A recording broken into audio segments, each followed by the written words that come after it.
আর শুরুতেই নজর রাখতে হচ্ছে কসবার পর এবার জোকা আইআইএম, সেখানে তরুণীর দাবি করছে তাকে কাউন্সেলিং করাতে নিয়ে গিয়ে ধর্ষণ করা হয়। ইতিমধ্যে তরুণীর অভিযোগের পরিপ্রেক্ষিতে গ্রেফতার করা হয়েছে সেকেন্ড ইয়ারের পড়ুয়াকে এবং তাকে দফায় দফায় জেরা করা হচ্ছে। জেরাও একাধিক চাঞ্চল্যকর তথ্য উঠে আসছে।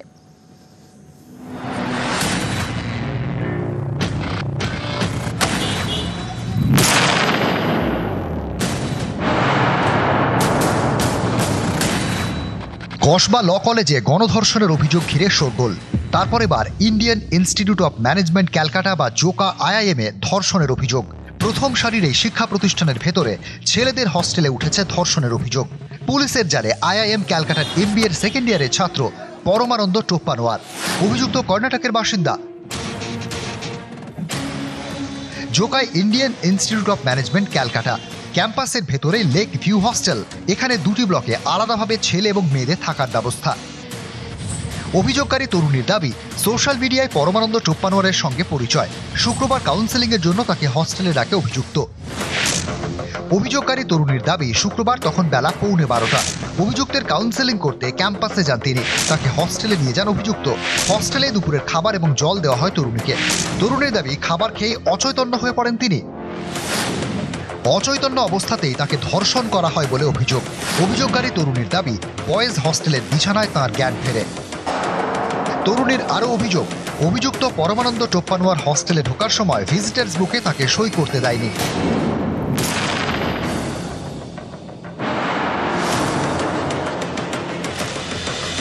Indian Institute of Management Calcutta দেশের এলিট ক্লাস শিক্ষা প্রতিষ্ঠানগুলির মধ্যে একটি। তৈরি 1961 সালে। এটি ভারতের প্রথম ম্যানেজমেন্ট ইনস্টিটিউট, ভারতের প্রথম ট্রিপল অ্যাক্রেডিটেড ইনস্টিটিউশন। কেন্দ্রীয় সরকারের শিক্ষা প্রতিষ্ঠান। শুধু দেশ নয়, বিদেশের নানা প্রান্ত থেকে মেধাবী পড়ুয়ারা এখানে পড়তে আসেন। ক্যাম্পাসে নানা জায়গায় সিসি ক্যামেরার পাহারা, গেটেও নিরাপত্তা রক্ষী। হস্টেলের গেটে নিরাপত্তা রক্ষী থাকে? হ্যাঁ থাকে। হস্টেলে ঢুকতে গেলে কি নিয়ম পালন করতে হয়? এন্ট্রি করতে হয়? আমাকে ওখানে দু জায়গায় এন্ট্রি করতে হবে। আচ্ছা, কোনো ভিজিটর আপনার সঙ্গে যদি কেউ আসে তার ক্ষেত্রে কি নিয়ম? তাকেও নাম লিখতে হবে এখানে। ক্যাম্পাসে বা হস্টেলের রুমে ঢুকতে গেলে কি নিয়ম রয়েছে? মানে সেখানে এখানে ওনাদের আগে এন্ট্রি করতে হবে, সেখানে গিয়েও এন্ট্রি করতে হবে, ওইখানে সিকিউরিটি গার্ডের সঙ্গে কথা বলতে হবে, তারপরে ঢুকতে। এখানেই অনেকের প্রশ্ন, নিরাপত্তার এমন কড়াকড়ি সত্ত্বেও ভিজিটার্স বুকে সই ছাড়া ওই তরুণীকে কিভাবে বয়েজ হস্টেলে নিয়ে গেল অভিযুক্ত? কোথায় ছিলেন নিরাপত্তা রক্ষীরা? বয়েজ হস্টেলে ধর্ষণের অভিযোগের পরে বিবৃতি দিয়েছে আইআইএম জোকা। তাদের দাবি, কলেজ ক্যাম্পাসকে নিরাপদ রাখতে বদ্ধপরিকর ইনস্টিটিউট। তদন্তে সব রকম সহায়তা করা হবে। নিউজ 18 বাংলা। কি অভিযোগ তো শোনালাম আপনাদের। জোকা আইআইএম এ ধর্ষণের অভিযোগে ইতিমধ্যেই গ্রেফতার করা হয়েছে বেঙ্গালুরু থেকে পড়তে আসা ওই পড়ুয়াকে এবং একই সঙ্গে আপনাদের জানিয়ে রাখবো, এবার পুলিশের নজরে ওই অভিযুক্ত পড়ুয়ার 3 বন্ধু। বাদ যায়নি নিরাপত্তা রক্ষীরাও, কারণ প্রশ্ন উঠছে কিভাবে নিরাপত্তার ঘেরাটোপ এড়িয়ে ওই বয়েজ হোস্টেলে ঢুকলো তরুণী। দেশের এলিট ক্লাস শিক্ষা প্রতিষ্ঠান জোকা আইআইএম, কেন্দ্রীয় সরকারের অধীনে এই শিক্ষা প্রতিষ্ঠানের বয়েজ হোস্টেলে শুক্রবার ধর্ষণের অভিযোগ। গ্রেফতার করা হয়েছে এমবিএ দ্বিতীয় বর্ষের পড়ুয়া পরমানন্দ টোপ্পানোয়ারকে। যে ঘটনাকে কেন্দ্র করে একাধিক প্রশ্ন উঠছে। তরুণীর দাবি,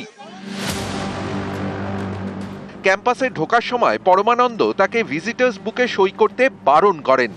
এখানেই প্রশ্ন, প্রথম সারির শিক্ষা প্রতিষ্ঠান, এত কড়া নিরাপত্তা, একজন পড়ুয়া কিভাবে বহিরাগত তরুণীকে ভিজিটার্স বুকে সই না করিয়ে হোস্টেলে নিয়ে গেলেন? তখন কোথায় ছিলেন রক্ষীরা? নজরদারি বা কোথায় ছিল? তরুণীর দাবি, তার খাবার এবং পানীয়তে কিছু মেশানো হয়েছিল, যার জন্য তিনি অচৈতন্য হয়ে পড়েন। হোস্টেলের ঘরে গিয়ে নমুনা সংগ্রহ করেছে পুলিশ, সেগুলো ফরেনসিক পরীক্ষার জন্য পাঠানো হচ্ছে। এই ঘটনায় পুলিশের নজরে ধৃতের 3 বন্ধু। তদন্তকারীরা খতিয়ে দেখছেন এর সঙ্গে তাদের কোনো যোগ আছে কিনা, তরুণীকে তারা আগে থেকে চিনতেন কিনা। রহস্যের কিনারা করতে জোকা আইআইএম এর সিসি ক্যামেরার ফুটেজ খতিয়ে দেখছেন তদন্তকারীরা। হোস্টেল সুপার এবং নিরাপত্তা রক্ষীদের বয়ান রেকর্ড করা হয়েছে। এই ঘটনায় জোকা আইআইএম কর্তৃপক্ষের দাবি, তরুণী নিজের নাম লিখে সই করে ক্যাম্পাসে ঢুকেছিলেন। পুলিশ তদন্ত করছে, একজনকে ধরেছে। জানা গিয়েছে, ধর্ষণে অভিযুক্ত পরমানন্দ টোপ্পানোয়ার বেঙ্গালুরুর বাসিন্দা। মেধাবী পরমানন্দ দ্বাদশের পরীক্ষায় 91% নম্বর পেয়েছিলেন। 2023 সালে ক্যাটে 99.73 নম্বর পান। 2024 সালে জোকা IIM এ ভর্তি হয়। আগামী বছরে MBA শেষ হওয়ার কথা।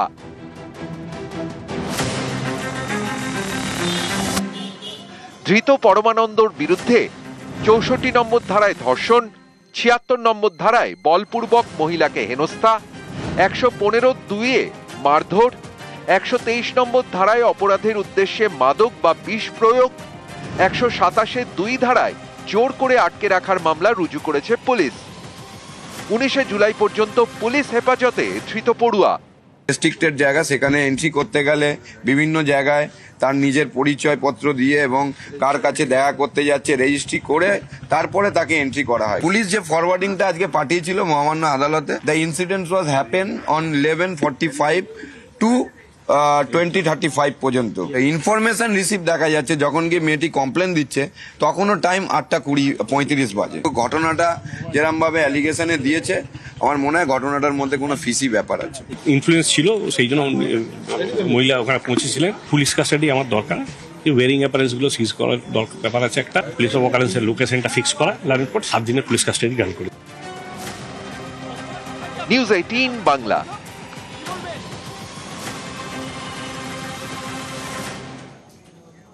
IIM এ ধর্ষণের অভিযোগে নয়া মোড়। অভিযোগকারীর বাবার বয়ান ঘিরে তৈরি হয়েছে একাধিক রহস্য। তার বাবা বলছে মেয়ে গাড়ি থেকে পড়ে আহত হয়েছেন এবং শুধু তাই নয়, জোর করে নাকি সেই মেয়েকে দিয়ে অভিযোগ লিখিয়ে নিয়েছে। কি দাবি তার বাবার, শোনাই আপনাদের। মেয়ে বাড়ি ফেরার পর আপনি কথা বলেছেন? হ্যাঁ, কথা বলেছি। ও বললো না, আমার কেউ টর্চারও করেনি আর আমার সঙ্গে কেউ খারাপ ব্যবহার কিছু করেনি। ধর্ষণের অভিযোগে তো গ্রেফতার হয়েছে। আমি আর জানি না ওটা ঠিক। কি চাইছেন আপনারা? কি চাইছেন? আমরা কি জানি, আমার মেয়েকে ফিরে পেয়েছি, আমার মেয়ে নর্মাল। যার সঙ্গে যে অ্যারেস্ট হয়েছে তার সঙ্গে মেয়ে কি সম্পর্ক আপনি জানতে পেরেছেন? কোনো সম্পর্ক নেই। মেয়ে কি করতে গিয়েছিল কালকে? মেয়ে ও যেখানে স্টাডি করে সেখানে একটা কি কাগজ জমা দিতে গিয়েছিল। তারপরে ছেলের সঙ্গে কিভাবে পরিচয় হলো? আমি সেটা এখন বলতে পারছি না। কি মনে হয় মেয়ে কি মানসিক ভাবে ভেঙে পড়েছে? না না, সে স্ট্রং। এসে আপনার মেয়ে হরিদেবপুর থানায় কমপ্লেন লেখেন? হরিদেবপুর থানা ওকে কোথা থেকে পেয়েছে আমি জানি না। ওরা বেশিক্ষণ কথাবার্তা আমার সঙ্গে বলে। কমপ্লেন ও বললো আমাকে বলেছে, আমাকে দিয়ে লিখিয়ে নিয়েছি যেগুলো আমার মতে। হ্যাঁ। অন্যদিকে অভিযুক্তর মা ছেলের বিরুদ্ধে যে সমস্ত অভিযোগ উঠেছে তা মানতে একেবারেই নারাজ। শুনুন। आपका बेटे ऐसा कर सकता है? मेरे बेटा मुझको मालूम है कैसा। छोड़ दो बेटा, छोड़ दो। हम बेटे को मिले भी नहीं, कल रात से छोड़ दो। क्या बोला पुलिस वालों ने आपको? हमको कोई भी नहीं मिला है, अभी तक कोई भी नहीं मिला है। हम बेटे से बात करना चाहते हैं। हमको भी ऑपरेशन हुआ है, 1 महीना भी नहीं हुआ, बेटे को मिलने के लिए आए दौड़। अच्छा, उसका क्या कोई मानसिक समस्या था, संतुलन था उसका? नहीं, वो अच्छा ही मुझको कुछ तो फिर वो काउंसलर को क्यों बताया? उसको काउंसलिंग के लिए घर में वो लड़की को बुलाया? बेटे से बात करूंगी, उसको पूछूंगी, बाद में आपको बताऊंगी। ফের শিক্ষা প্রতিষ্ঠানে ধর্ষণের রাজনৈতিক তরজা শুরু। হোস্টেলের মধ্যে ঘটেছে বিষয়টি। ল অ্যান্ড অর্ডার আমাদের হাতে নেই, রাজ্য সরকারের হাতে ল অ্যান্ড অর্ডার আছে। আমরা বলেছি পুলিশকে উপযুক্ত ব্যবস্থা নিতে। কেন্দ্রীয় সরকারের প্রতিষ্ঠান হতে পারে, সমস্ত কর্মচারী কাদের মাধ্যমে রিক্রুট হয়, কোন লোকসভা, কন্ট্রাক্ট কে পায় ওখানে বিল্ডিং তৈরির, সব তৃণমূলের নেতারা পায়। আমরা কেন্দ্রীয় সরকারি সংস্থান, কিন্তু আমরা চালাতে পারছি না তো ঠিক মতো। আমি ডাইরেক্টরের সাথে কথা বলছি, ডাইরেক্টরকে বলেছি রিপোর্ট তৈরি করে আমাকে দেওয়ার জন্য। অফিসিয়ালি পদ্ধতিতে এগোনো হবে। Law and order, it is a law and order matter. কিন্তু আমাদের এখানে কিন্তু এরকম হয়নি যে বহিরাগত গিয়ে করেছে। সেই ক্যাম্পাসের মধ্যে থাকে একজন করেছে, আমরা কাউকে বহিরাগতদেরকে অ্যালাউ করছি না। যে প্রতিষ্ঠানটিতে হয়েছে সেটি পশ্চিমবঙ্গ সরকারের প্রতিষ্ঠান নয়, তো সেখানকার নিরাপত্তা নিশ্চয়ই তাদের লোক আছে। সেখানে সিসিটিভি ফুটেজটা সবাই দেখুক। যে ছেলেটির বিরুদ্ধে অভিযোগ সেও কর্ণাটকের বাসিন্দা। মেয়েটি এক ধরনের অভিযোগের কথা বলেছিলেন, আবার তার বাবা আর এক ধরনের কথা বলছেন। আমার মনে হয় সবকটি রাজনৈতিক দলেরই কোনো বিষয় নিয়ে সরব হওয়ার আগে একটু খতিয়ে দেখা উচিত সকলেরই। কথায় কথায় তৃণমূলকে এখানে জোড়াবার মানে কি? ওটা তৃণমূল কি করবে ওখানে? কোন বিরোধীরা কথা বলছেন? বিজেপি। মধ্যপ্রদেশে সরকারি হাসপাতালে নার্সকে গলা কেটে খুন, উত্তরপ্রদেশে পুলিশের কনস্টেবল রেপ করছে, পুনেতে গিয়ে ডেলিভারি বয় সেজে ঢুকে ধর্ষণ করছে। একের পর এক বিজেপি শাসিত রাজ্যে চলছে, আপনারা বড় বড় কথা বলছেন। শিক্ষা প্রতিষ্ঠানগুলো ক্রমশ ধর্ষণকারীদের আধিপত্য প্রতিষ্ঠার ক্ষেত্র হয়ে দাঁড়িয়েছে। আমাদের কলেজে যে সমস্ত পরিবারের মেয়েরা পড়াশোনা করতে যাচ্ছে তাদের উপর যেন কোনো হিংস্র আক্রমণ না হয়, তারা যেন ধর্ষণের শিকার না হয়, তার জন্য আমাদের ফুল প্রুফ মেজার নিতে হবে। একটা থ্রেট কালচার, ভয়ভীতি রাজত্ব কায়েম করা হয়েছে। এখন অনেক কলেজ থেকেই এ ধরনের অভিযোগ আসছে, এদের টিএমসিপির নাম করে গুন্ডা পোষা হয়, যার ফলে কলেজ প্রশাসন, principal, vice principal, medical college হোক, ইঞ্জিনিয়ারিং কলেজ হোক, সাধারণ বিশ্ববিদ্যালয়, ল কলেজ হোক, তারা হচ্ছে তাদের একেবারে কাছে বাধা। এটা আইআইএমের মতো প্রতিষ্ঠান যদি হয়, আইআইটি থেকে অভিযোগ আমরা আগে পেয়েছি, এটা খুবই মারাত্মক। অবিলম্বে পুলিশকে সঠিক তদন্ত করতে হবে, সত্য বার করতে হবে।